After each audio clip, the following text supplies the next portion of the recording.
como desativar o modo desenvolvedor ao tentar entrar no site gov.br. Tá tentando entrar em qualquer serviço do Gov e aparece uma mensagem do modo desenvolvedor. Confira daqui a pouquinho nesse vídeo.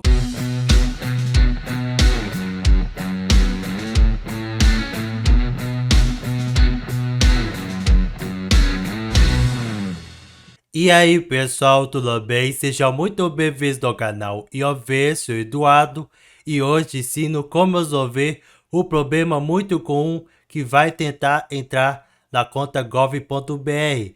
Aparece o modo desenvolvedor e não sabe desativar o modo desenvolvedor. E nesse vídeo eu ensino passo a passo como desativar e conseguir logar normalmente na sua conta.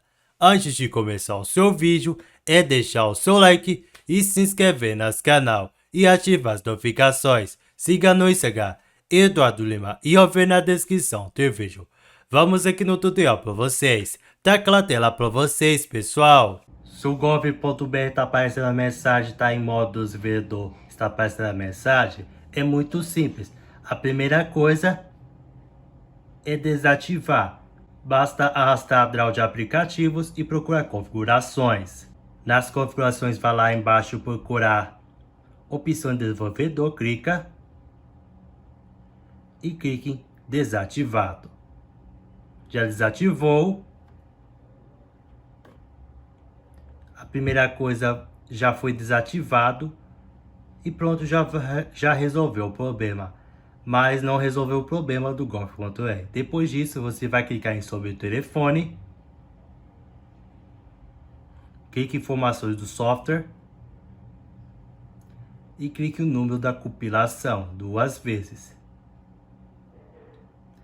Vai colocar 2 vezes, vai ativar o modo desenvolvedor de novo e pronto, resolvido o problema e pronto. O gov.br funciona normalmente, basta pular, basta logar normalmente que já está funcionando. Então pessoal, se gostaram desse vídeo, adicione os comentários se você conseguiu resolver o problema do modo desenvolvedor foi desativado. Adicione os comentários, deixa seu like, se inscreva no nosso canal, vai aparecer final os recomendados de gov.br, clica em alguns vídeos.